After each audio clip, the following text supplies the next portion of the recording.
ငငယ်ကစာအုပ်ထဲမှာတင်ရတယ်မိုးရာသီ၌တစ်ပင်ပန်းမှန်များစိမ်လန်းဆိုပြေကြသည်တဲ့အဲ့ဒါဆိုမိုးရာသီကကောင်းလာလားကောင်းတဲ့ရာသီဆိုရင်သဘောကျရမှာပေါ့နော်သဘောမကျဘူးဆိုရင်မကောင်းတဲ့သူဖြစ်မှာလား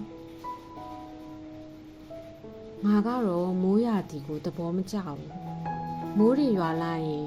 ငါတို့အိမ်ဝဲထဲမှာရေတွေပက်လည်ဝိုင်းနေတာရေတွေပြန်ကျသွားရင်လည်းရွှွန့်နေနဲ့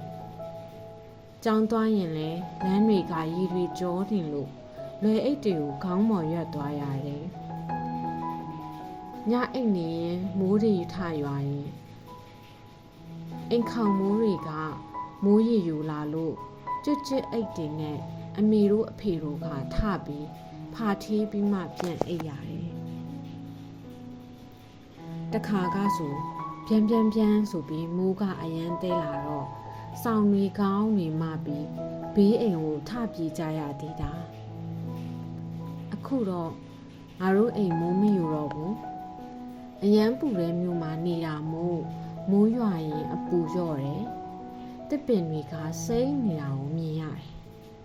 မိုးဆက်တွေကြတာကလှတယ်ဒါပေမဲ့ငါသဘောကျတယ်လို့မပြောရဲဘူး